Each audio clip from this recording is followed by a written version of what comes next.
this year we'll do 1.6 million. I'll work maybe 5 hours in a given week. I don't even need to do that, but that's just to kind of keep up with things. About 5 hours of my time is needed each week. But most of my job is really just create a piece of content each week. That's what feeds the beast. Welcome to another episode of the Upflip Podcast. I'm your host, Alex Freeman, and my guest today is Graham Cochrane, whose story many listeners can likely relate to. Graham didn't set out to be an entrepreneur. He started his business out of necessity after being laid off during the 2009 recession, a move that led to more success than he ever dreamed, growing it to a seven-figure business in only 3 years. Today, Graham shares how he found financial security with his online business, along with his advice on how to set up viable and consistent passive income streams. One spoiler, automation is a big part of it, and he'll share how and where he automates to make more money without investing more time. Let's go talk to Graham. Graham, thanks so much for joining us. Hey, Alec, good to be here, man. Let's get started with your story. So can you give us the lowdown on when and why you started your first business? Yeah, I mean, it was a need to make money. We moved my family from Virginia to Florida at the time. We were helping a buddy plant a church, and we moved down here. We were all going to volunteer, get jobs, and that was in the middle of the Great Recession. So it was actually hard to get a job in the first place, but we were able to get a job, get us moved down here, bought our first house, had our first baby, and then 4 months into this journey, the company I was working for, which was a financial tech startup, they ran out of money and they had to let me go. And so here I was, unemployed, new state, new house, new mortgage, new baby, and my back was up against a wall. And so it was one of those moments where I didn't want to go back to get another job. I knew this was like my time to try something else. That's when I dove into the deep end and tried to figure something out. Great. And so what was that first deep end you dove into? I thought that my path to self-employment would be freelance recording and mixing bands. I have a background as a musician, and then I went to audio school to learn how to make records, and I for a little bit worked in a big studio, and then I much preferred to go freelance. And so I had that skill set, and I was doing side gigs, nights and weekends, recording bands and singer-songwriters for fun money, extra money. So my thought was, this is the time maybe to ramp that up full-time. But I didn't know anybody in Tampa where I live now. I just moved there. And so I couldn't get clients locally very quickly. So while I was trying to do that, I thought maybe I could start a blog and eventually a YouTube channel, create some content online, and maybe people would find my content and they would see what I'm doing with my few clients that I did have and see that I'm talented, and maybe they would want to reach out and hire me, because there's a lot of remote work you can do, post-production work. So I could do it from anywhere. And so that was the plan. I thought I'd make content, get client work. Had no intention of building a content-based business, which is what I do now. And how long did it take you to build into a passive income source as a business? Because sort of everything that you described sounds like sort of the opposite of passive. Yeah, I mean, that's the beauty of it is I realized early on that while I was doing client work and I started to make some content that I thought would be lead generation for my service-based business, because that's all I knew. I didn't know about passive income. I didn't know about online courses. It was somewhat being done by some big players back then, but not very many, and I didn't know who they were. So what I discovered, though, was when I started posting articles and videos, I mean, I was blogging in 2009. I started my YouTube channel in January of 2010. People were finding the content. They were finding the videos, and they were liking them, and they were asking good follow-up questions. Could you make a video on this? Could you make a video on that? And I started to discover, here I was trying to offer a service to these people, but a lot of these people wanted to do it themselves. And so a lot of what I teach my clients today is the things that you could help people with or coach them through. A lot of them want to do it on their own as well. They just need a little bit of remote coaching or some asynchronous training. They could watch a video and then go implement it. And I realized it was the information I had, how to do a certain skill, that was valuable, not exactly just me doing it for them. And so that's where I started to see, could I sell my knowledge? Is that a thing I could package up and sell? And that's what's allowed me, obviously, to create passive income, because it's a digital product that's scalable. So as you were kind of building into that, it is now a passive income stream. I just want to kind of do a little compare and contrast here. How many hours a week were you working? And then what does that look like now that you kind of do understand building out those passive income streams? Oh, yeah. I mean, so back in the day, if I were mixing an album for a band, let's say, depending on how many songs, it might be a couple of $1,000s. It might be $10,000 on the high end back then. And it was, days and days and days, maybe a few weeks of like 40-hour work weeks, like getting a whole album done could be maybe 2 weeks of work. So I would work 40 hours. I would work normal 9 to 5 in my little office. And maybe I made $15,000 one year, because I didn't have very many clients, and then $20,000 another year.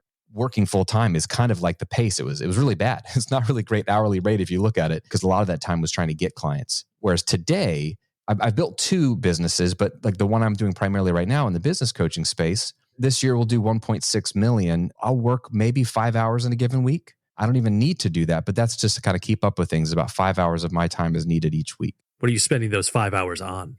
Yeah. So the number one thing that drives this type of business is content that gets discovered on a Google search or a YouTube search primarily. As the face of the company, as the face of the brand, I'm the educator in this case. I'm making the content. So about an hour to 2 hours, I'm filming a video podcast these days is what I'm doing primarily. That goes up each week. I'm checking in with a paid community that I run and coach, answering questions, doing challenges, that kind of thing. And then once a month, I'm creating a training, a recording of the class for them. I'm also doing a live Q&A with them. I've had a mastermind the last couple of years where we had a standing meeting every week. And then it's just checking some emails. It's responding to a few people on YouTube with some nice things to say. And then just checking in with a little bit of my team. I have a very small team, but most of my job is really just create a piece of content each week. That's what feeds the beast. So what are some of those revenue streams that someone should look at if they do want to start kind of doing, I guess what you're doing to kind of build out that passive income business? What revenue stream should they be looking at? You mentioned some in your previous answer just now, but can you kind of like give us an encapsulation of what those might look like? Yeah. So the way I view passive income is there's 4 pillars of it, or there's 4 things that you need for it to work. Number one is you need content that you're posting regularly online, videos, podcasts, blog posts, stuff that can get discovered. Then you need a lead magnet, which is another piece of content that's, you build it once, it's available in each of your videos or podcasts or blog posts, but it's a juicy piece of content that they have to opt into your email list in order to get, but it's still free. And it's a way for people to filter down who really are interested. That then gets them on your email list, where you can have some automated emails following up, adding some more value, giving them some surprise and delight. Here's another guide, another cool thing. And then eventually it's going to pitch one of your digital products. That's the key. And that could be an online video course where you're teaching a topic over a few hours in a video course, or it could be a paid community that you run, or it could be an app that you could sell. I mean, anything that's digital could be purchased without your involvement. Those 4 things, content leading to a lead magnet, leading to an email series that pitches your digital product. And the best one, I think, is an online course that can happen on autopilot. And that's what's making me money while I'm doing this podcast, for example, with you. It sounds simple, but you need some ramp up. You need people to discover you. And that's where the content starts to snowball. But at the end of the day, that's all we're doing is getting leads and then selling to them automatically something that they can buy and get value from without our involvement. I think for a lot of people, especially those that are listening to this from the United States, that there's this kind of like cultural understanding of I have this skill, I learn this skill, I sell this skill for money, and that's kind of what makes up the work week. But when you have passive income, that seems to require a different mindset. Can you talk about that mindset shift away from a dollar amount for every hour put in versus developing a passive income stream? Yeah, no, you're absolutely right. And I didn't have this mindset at all. I wrote a book called How to Get Paid for What You Know. And at the very beginning, I say I never wanted to be an entrepreneur. And I didn't even know anything about entrepreneurship. So don't mishear me. I wasn't one of those people that was like, I want to go build my own thing. I don't want to go work for anybody. I didn't know there was any other way. And building a business sounded very scary to me, complex. I didn't know anything about it. So I'm a great example of someone who understands go to work, put in hours, get paid for your time. And maybe you work for yourself, but it's the same thing. You're still getting paid for your time. So it took me a while to change the mindset. I had to figure something out. So I had a lot of like pressure to, I wasn't choosing to go build a business, and I didn't quit my job on my own terms. I was fired or let go as they ran out of money. But the mindset shift is, and this is where you have to just either believe someone who's gone there before or get their mentorship or coaching so that you're not doing it alone. But it's going to be hard to imagine if you haven't coached in how to do it. But the idea is simple. There's a lot of ways to make a living. The simplest way is to trade your time for a paycheck. And that's a great way to get started. But you can also make a living if you have something that can sell, that's valuable. And so that could be anything. And what I'm doing online is selling something that can be sold with software in unlimited quantities. And so I'm free because I've basically created an asset and created so much value in the marketplace for free that people are interested in even hearing about the paid stuff. And that is like a machine that you build that then can go make money for you. And so you don't get paid to build that machine. That's the problem. It's a front loaded. This is not a fast way to make money, but it's a process of building something and building a system and then putting it in the world and nurturing it. It's like a garden that once it's out there, it will bear fruit forever. And then you get paid on the back end, but you can get paid in much higher amounts and without having to work at all if you don't want to. And at least it's in disproportionate to the time you put in. So I think people are scared, to your question, to jump in because they won't get paid initially up front. And that's why I recommend people keep your job, begin the planting the seeds of this online business. And as it begins to grow, you will have the ability and the confidence to make that leap and then go all in on your business.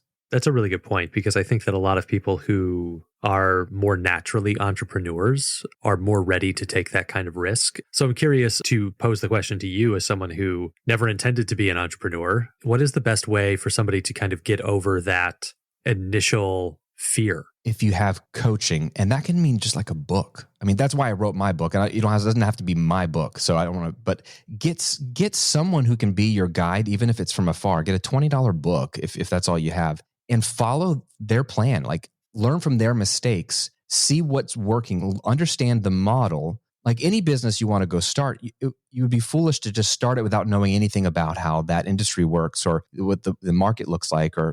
So find someone who's done it before, and thank goodness for content. That's why I make my podcast, on my YouTube channel. Like, it's all free coaching for people so they can go get the information. And I'm very linear, so I don't just talk about concepts. I try to give people like, here's the steps. Like we talked about those 4 pillars of passive income. I try to teach step 1, do this, step 2, do this. And I teach all that for free so that would be your confidence to go see, okay, I see the way Graham does his businesses. It's not the only way to make a living online. It's not the only type of passive income business. It's a great one. It's an option, but you could see it, the whole business model laid out, and know realistically how long it might take to get started, what you should do first, second, or third. And I think that would give you the confidence to at least take your first step. Anybody can begin to think about the industry they want to teach on, what they could share that would be valuable to somebody. Maybe start your podcast or your YouTube channel. Those are very low barrier, zero cost, low friction things to get started while you work your job, where you can just test drive the first part of this business model, which is the content and interacting with people. And it's the funnest part because you're giving for free, you're helping people.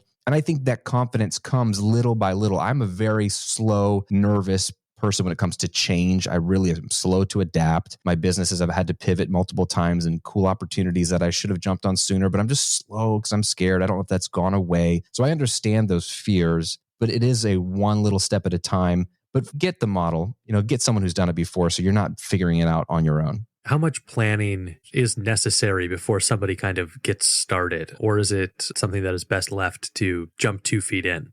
Yeah, I think you just need a few weekends, I would tell people, if you're serious about this, give yourself 30 days to figure out what your idea is going to be, who you're going to help, and give yourself 30 days to start something from there. Because it does take research at the beginning. I mean, you don't just want to start making content. This is something that's a big myth, is if I just create content, people will come. And it's not that simple, because people are looking for content every day. That's why YouTube is such a powerful tool, because YouTube is a one giant search engine. And so people go there and they search for how to speak French, how to fix my toilet, how to make $1 million, whatever it is. And so you do need to figure out first, I think, what could you talk about? What could you share that's valuable?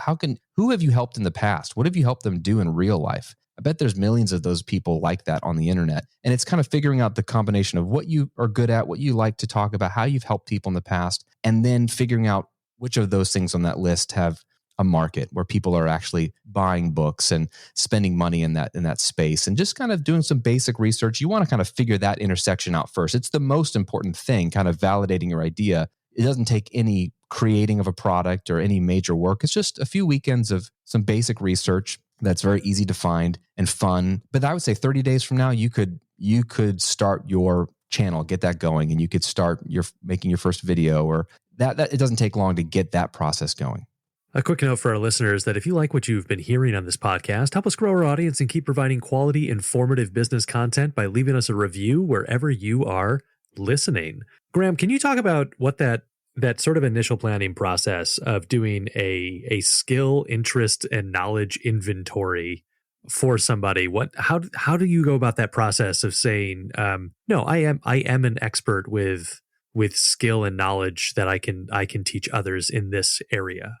Yeah, that's where most people get hung up, and I'll just pick it on you. I would say the word expert is the one I don't like to use because it trips people up. There's something just like I have no problem with it personally, but people go, oh, but I'm not an expert on anything. And when we say expert, I don't know what comes to mind for you. Some different things come to mind. Sometimes it's a degree or certification, whatever. And so we need to get that language, I think, out of our system because that can just be a stumbling block for getting started. No one's looking for an expert at the end of the day. They're looking for help. They're looking for results. So if I needed to lose weight, I almost don't care who you are on the internet. I don't really care if you're an expert or if you have a degree in exercise science or physiology. I actually care about, have you helped people? Have you helped yourself? Do you have like before and after photos of yourself? Like, I lost a lot of weight and now I'm going to help you do it. Like, that's all I need to know, that you know what you're doing. And so I think it starts by, don't try to be an expert and don't ask yourself, what am I an expert at? Because I don't feel like I'm an expert at anything, I'll be honest. But start with a list of, what do you love talking about? What do you love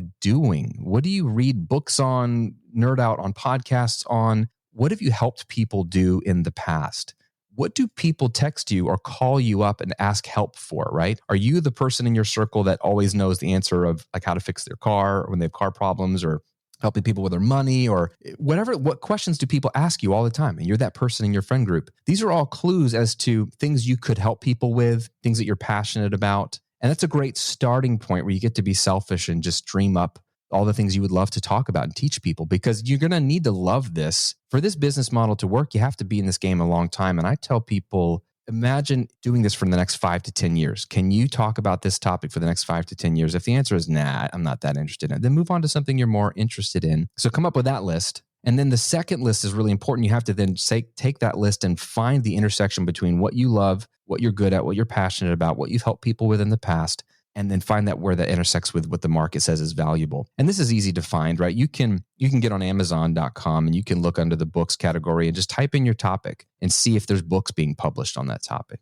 If there are books being published by major publishers, then you know that there's already like market research being done that's worthwhile for this publisher to spend money on paying an author and putting the book together and advertising the book. That's a great place to start. And you'll know the industries. Most of us are already aware of an industry where we could jump in. It becomes actually a block in that people say, but that industry is so saturated, like the health one, for example. There's so many people that teach how to lose weight, but that means it's a great market. Saturated markets are great markets because that means there's endless money being spent in that market and it'll never dry up. And there's always room for someone else at the table, because the way people get information today is we don't look to gurus. We look for our own voice that we like listening to, learning from the way they think about things. So you don't have to be scared of these crowded markets. So it's really, again, just what you love talking about, what you love helping people with, and then doing some simple research on Amazon, on Google, just seeing if there is a market for that topic or niche. So if someone has gotten past that to that next stage, right? They're ready to kind of get started. What are some of those crucial first steps once they have the idea and they're like, I can talk about this for the next 5 to 10 years? And why are those the important, critical first steps? Once that market research is done, just the general 30,000 foot view, there's people that need help in this topic. Then you want to do a step that most people don't do. Most people just go right to posting about it and sharing about it. You really want to just take a little bit of time to think through what I call your customer avatar.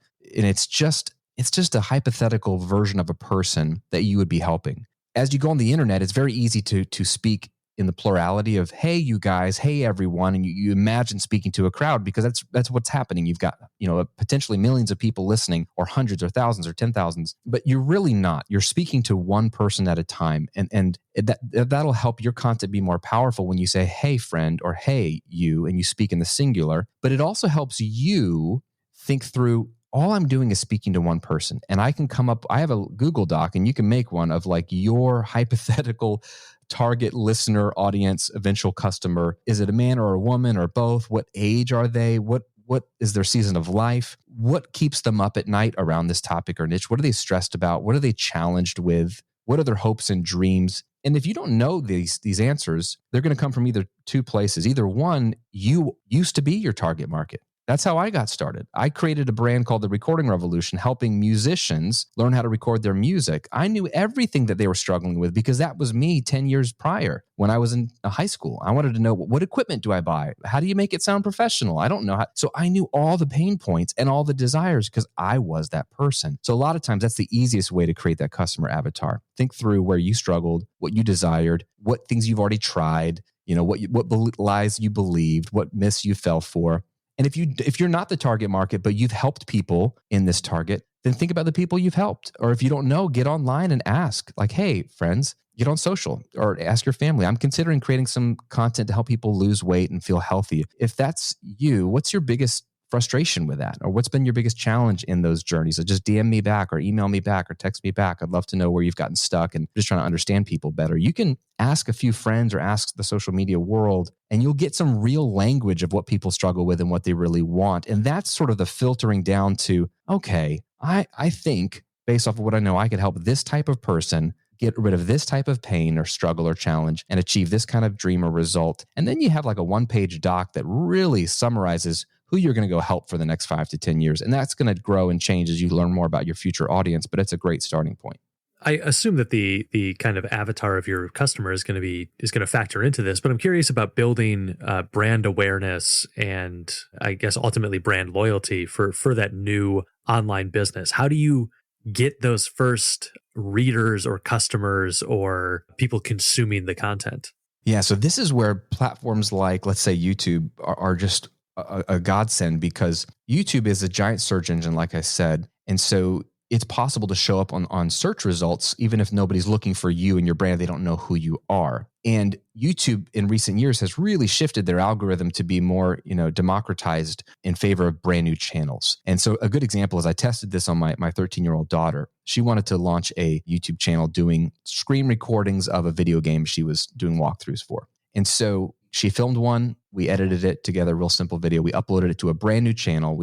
And I said, okay, what is this video about? Like, when people want to watch this type of video, what are they looking for? So she kind of told me, because I don't know anything about this game. And so I gave her a title. I told her to title it like the name of the game, the specific thing she's doing in that game, all those keywords that she told me. We weren't creative. We were just clear. Be clear, not creative in the title. And then the same kind of words in the description. Very basic SEO stuff for a YouTube video. We uploaded it, again, brand new channel that day, 0 subscribers. We walked away, came back 3 hours later. We searched that video game and that specific action in the video game or whatever she said.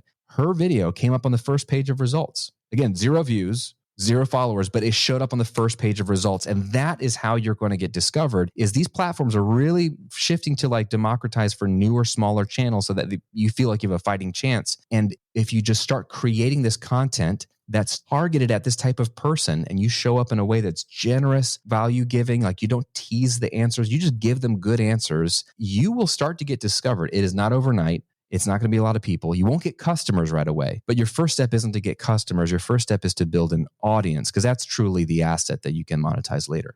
Now, building out this as passive income, I presume that involves a lot of systems, and as we mentioned in the introduction, some automation. So what are those must-have systems for a passive income business, and why are those crucial? Yeah, it's pretty simple. You just, from the content, whether that's a YouTube video or a podcast like this or a blog post on a free website, from the content, you need a way to get them to opt into your email list. This is so critical. And in a world where we're obsessed with social media, people have lost the fact that email marketing is the number one driver of sales online. And I've had so many friends over the years, but in the last week, I've had 2 friends with massive Instagram profiles get banned incorrectly and blocked, and their channels come down and their profiles go down, and now they can't contact their following of 200,000 people or 100,000 people. When you build an audience on a social media platform, you're building it in someone else's playground. They own it, and so you're renting space, and so you want to own your own house. Don't rent someone's house. And the way you own your own house is control your audience by having your own list, your own email list that you can follow up with, even if these platforms go away. And so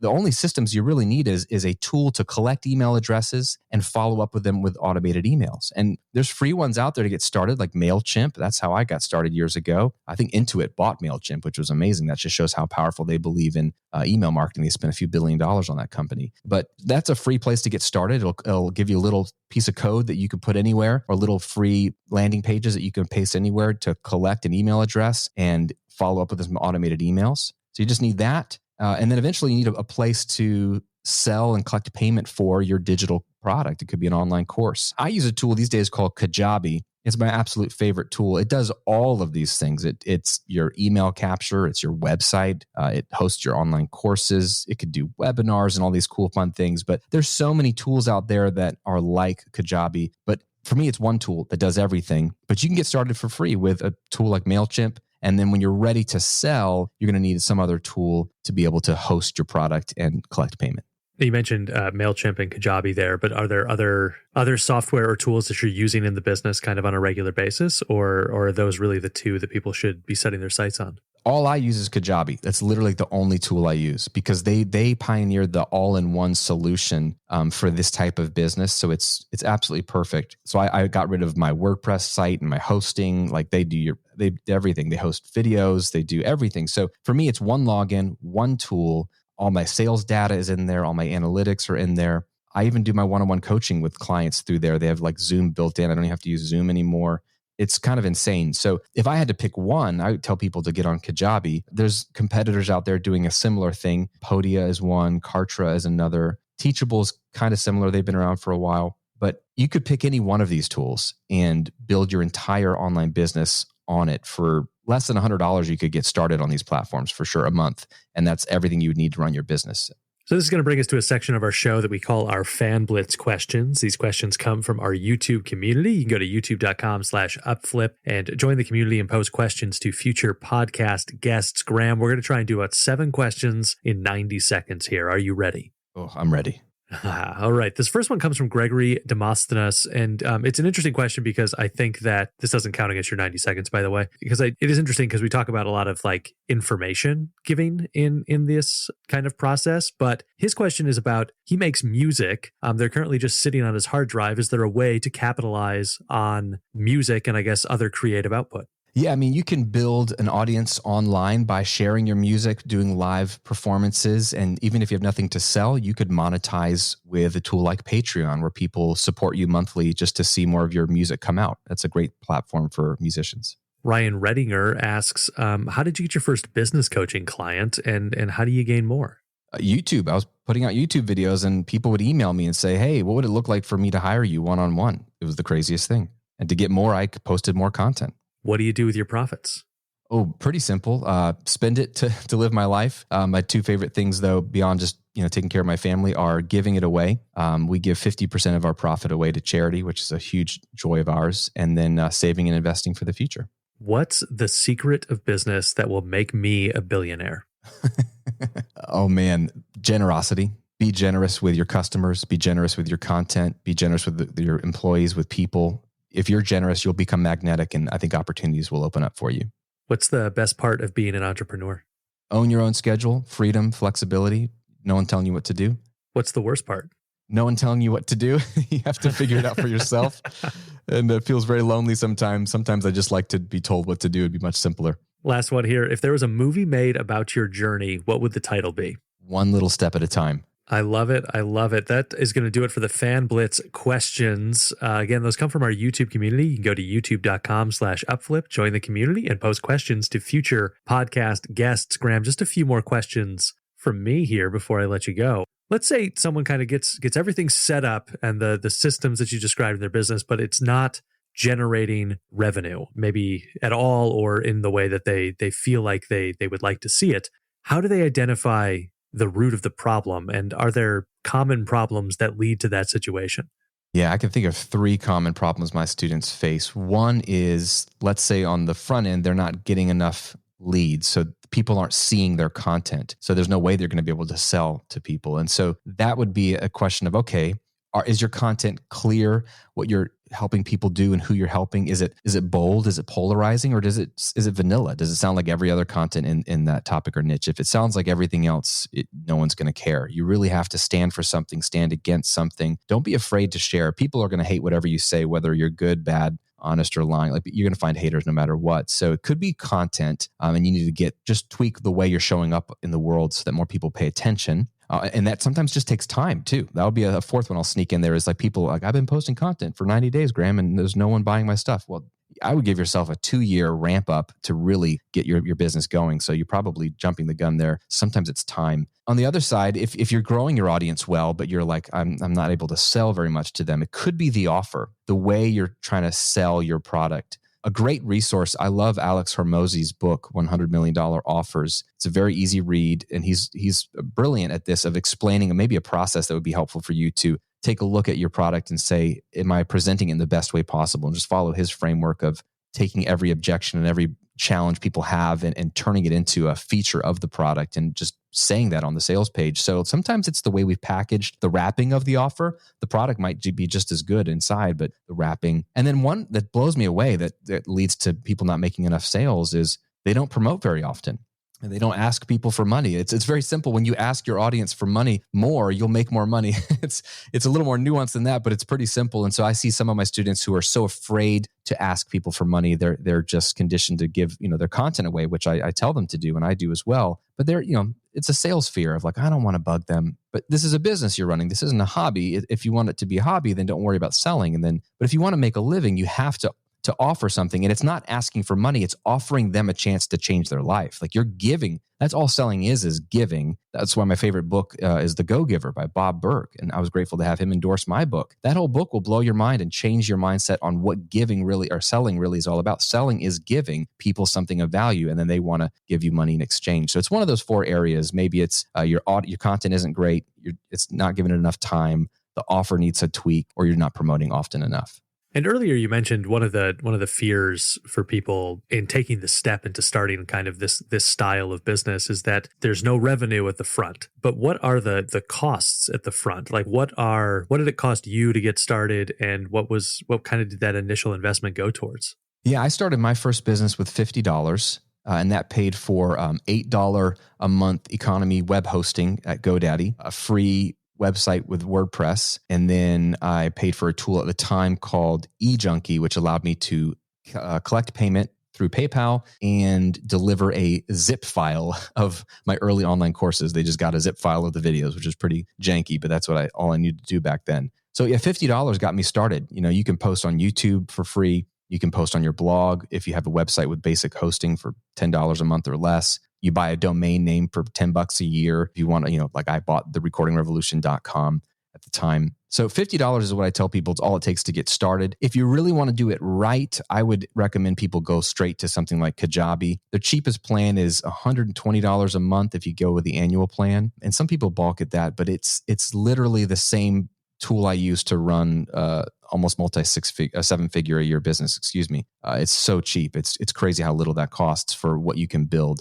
But you could get started, like I said, for $50. What is kind of your average monthly revenue of the business today, and what do the profit margins look like on that? Obviously, just that little encapsulation you just gave us sounds like they're pretty good.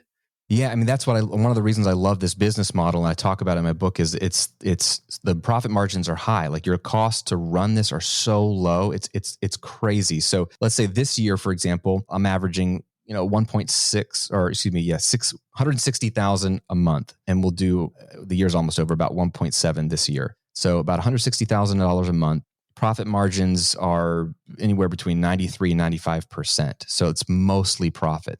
And how does somebody make sure, as they're building out their business, how do they make sure that they are building something that is truly scalable and that they're not creating more work for themselves? Yeah, great question. So if you understand the model, this is what's helpful to get is the work that will be ongoing is lead generation. And there's really 2 ways to make leads or get leads. You can either run ads. Like I don't run a single ads. I don't pay for any advertisement. It's just all content marketing. So those are your 2 options. You can either run ads, people see your ads and you pay for it, but then they can join your list and hear about your products. Or you can commit to, like I do, weekly content. And that will drive viewership and leads. It's a system that's ongoing. And unfortunately, it's not 100% passive. If I wanted to be 100% passive, I would have to disappear from the content and have somebody else make the content. But someone's going to have to make the content. That's the ongoing work. The other 3 components, you can do at once.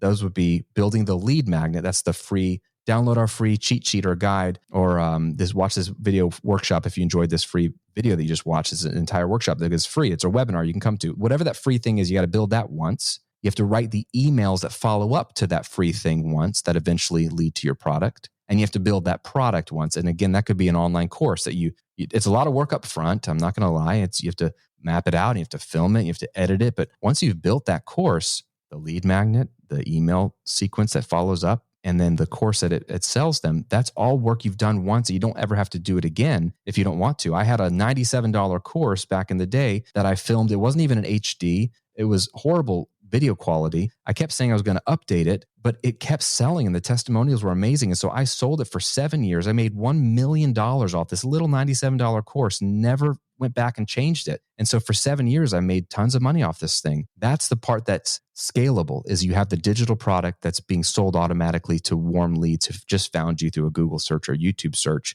The ongoing work that doesn't go away is the content each week. And if you start to launch a paid community, or if you do any kind of group coaching, those are other ways to make revenue, but they will require a little bit of your time as well. What metrics or KPIs are you tracking on your business, and what are those telling you about either content you should be making or what changes you may be wanting to make in the business?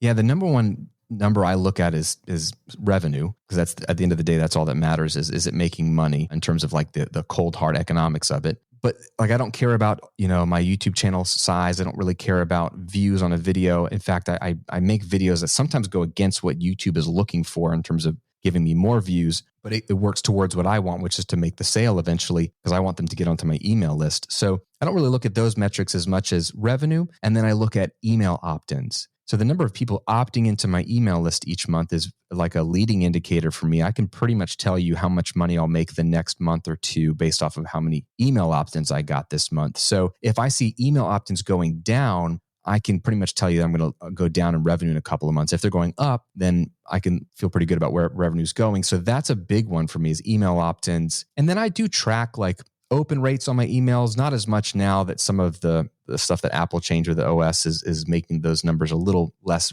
accurate, but click-through rates on emails, or people clicking on the links, and then basically conversion rate of how many people who get the email about an offer actually buy the offer. And I have some numbers that I just try to keep a range, I try to keep it in, but I don't look at analytics too much. It's usually once a month, I'll do a quick little dive on revenue, opt-ins, and then I have a membership community. And so I'm looking at churn, which is the percentage of people canceling your membership versus joining your membership, to make sure there's nothing crazy. Like, why is everybody canceling? Do I need to make something change, or is everything good? So those are some numbers I keep an eye on.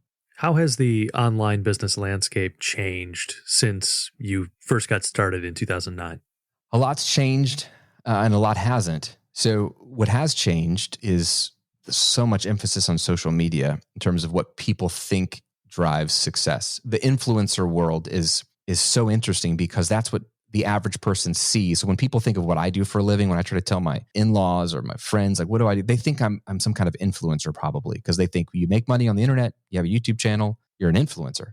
That's a model to make a living, but really that's a model of grow your audience as big as possible and by whatever means possible. And then you can get companies to sponsor your posts, do brand deals, or you could just run ads on your videos. And that is a legitimate model, but it's a hard model because you need a massive audience. The rest of us who want to make a great living, 6 figures or beyond, you can do that on a very small audience if you're not trying to play that kind of influencer game. And so I think the change is everyone thinks that's what's going to lead to making money. And so when I try to teach them about business, they have that in their head and they're so focused on, well, I got to post more reels or more TikTok videos, which it's kind of a waste of time, in that like you could grow an audience on that, but it's not going to directly lead to revenue unless you go viral and then some brands come calling. And that's more luck than I think strategy. Whereas the things that haven't changed, email marketing still drives the majority of sales online. Great content wins. You still have to create incredible content. I'm seeing a shift even back away from short form content back to long form content. It's just kind of crazy to see. Latest data I saw is TikTok daily users are going down in 2022. YouTube is going up, and people are preferring these long form video pieces of content. The Joe Rogan Experience podcast is like 3 hours long. Tim Ferriss's podcast is 2 to 3 hours long. And you're seeing Jordan Peterson's putting out these lectures, these lectures. They're lectures. They're not even, and people are watching them for hours at a time. So it's an interesting trend. So I think what stayed the same is, create amazing content and build an audience. that's one thing the TikTokers have is they know how to build an audience. And that's a great skill, but make sure it's an audience that's going to be the right audience that would buy a product from you. And make sure it's a type of business that's sustainable for you. I have so many burned out social media lights who are coming to me saying, I can't keep posting reels every day. And I tell them, you don't have to. You can make one good piece of video content a week on a platform like YouTube, and you could do multi 6 figures, if not 7 figures that way. Where do you go when you need support and advice in the business? That's a great question. For years, I was all by myself. And that was the hardest part because I didn't know anybody. I didn't know this was a thing or that other people were doing this. These days, I have a couple of friends that do similar business models. And so sometimes we just jump on a call like, hey, what are you seeing right now on YouTube? What, are you struggling with this? I have a hard time with this offer. I try to stay in groups. I'm joining a new mastermind in the new year, but I've just been in one group all year long with other entrepreneurs, and those daily or weekly calls or bi-monthly calls. Just being in a group of other people doing similar things helps you not feel alone. And then I also like being in groups with people who have different expertise, so I can ask them tough questions about, hey, how do I handle this? I've never done this before, and you're an expert in that field. So I would just say, as much as this business model is great as a solopreneur, you could run this whole thing all by yourself. And I'm an introvert, and I very much enjoy being by myself. I have no problem doing that. It's not going to give you the energy you need. You're not going to get all your questions answered. So jumping into a group, and I'll pay to be in a group for sure, because I want to be with other people that are doing similar things, if not bigger things than me, and who have paid to be there, and they take our time seriously. What's your biggest source of headaches and frustration today? Have you found any strategies for avoiding or overcoming what's causing them? Biggest headaches. I'm really fortunate. They don't have very many headaches. It's a really smooth business model. I would say biggest challenges are if for some reason tech doesn't do what you want it to do, or there's always the game of like the content you want to post, that you want to share, and the game of what the algorithm wants you to post because it's what it thinks is trending. And so I can get frustrated with algorithms. Even on YouTube has an algorithm still. All of them do. And at the end of the day, we're still playing a little bit of a game. So that can be frustrating because I, at the end of the day, want to do what's best for my integrity and it's best for my students. Sometimes I lose a little bit on the growth factor because I'm fighting against the algorithm. So yeah, they frustrate me sometimes, but at the same time, the algorithm gods, as I call them, will bless me with some good SEO juice sometimes on a video. That's always helpful. So they taketh and they giveth, and they taketh away. If you were going to start a new passive income business today, what would it be and why? Oh yeah, super easy. I would build one all about personal finance. I love helping people with their money. I think money is fascinating. Money philosophies are varying in their complexities and different directions. And so money is one of those few things we all have to deal with in our lives. Like our health is one of them. Other people is another one. So relationships and money, like those are the 3 things I can think of that we all have to deal with no matter where we are. And so there's not really great education in that space. And there's a huge need for people to understand how to think about money mindset wise, and then how to manage it, not be afraid of it, not make stupid mistakes, not be too conservative. So I would love to help people in that space. I'm actually, one of my bucket list things I'm going to be doing here in the next few months is writing a money book for my 2 daughters. So it can be like everything I know about money that's helped my wife and I that I want them to have. And when they get married one day, they're going to make their future husbands read. It's like, if you want to marry my daughter, you got to read this book. So yeah, that's what I would start. If you could pick the one thing that people take from this interview, what would it be? Don't be afraid to start something, especially when you feel like you're not qualified. I still don't feel qualified to do what I do, if that gives you any indication of what's possible. It doesn't matter how you feel about yourself. What matters is, could you go help somebody out there? And if you can view it as helping one person get 1% better in whatever that thing is that you do, that's literally the recipe for all that I've been doing. And you have to ignore not just the haters out there, but the fear and the inside critic in here in your mind. And that's what I would say is just don't be afraid and start even while you're afraid. What's your favorite business book and why? And you've mentioned a couple of great books throughout this interview. So curious what book you'll bring for this question. I mean, I always say The Go-Giver. I think everyone in business should read that. It's a little parable. You can read it in an hour. It will light you up and make you feel light as a feather and so excited to get out there and serve people. Another one that's been really helpful that I reference almost yearly is The 4-Hour Workweek by Tim Ferriss. If nothing more than for the chapters on time management, or he doesn't really like that phrase, but there's a section called elimination, and that the mindset's there of how to think about the tasks we do every day or think we need to do in our businesses is so freeing. because that book will really help you shed most of the things you think are important in your business and give you the time and the mental space to then actually do the work that will grow your business. So very practical, even if you ignore half the other stuff, it's totally fine. But yeah, 4-Hour Workweek and The Go-Giver would be great choices to start. Graham, where can people find out more about you and the work you're doing? Yeah, I would say grahamcochrane.com/chapters if you want to get 2 free chapters of my book, the first 2 chapters, which really explain the business model as well. Other than that, you can hang out at grahamcochrane.com. All my content's there. And the book, How to Get Paid for What You Know, is pretty much everything I've been doing for 13 years, and that's working today in a book form. That is going to do it for this episode of the Upflip podcast. Listeners, make sure you check out the Upflip blog and our YouTube channel. Again, that's going to be upflip.com/blog or youtube.com/upflip for more business insights. You can also listen to some of our past podcast interviews with other passive income experts, such as episode 32 on real estate investing with Emma Powell. Graham Cochrane, thanks so much for joining us. Hey, thanks for having me, Alex. This was fun.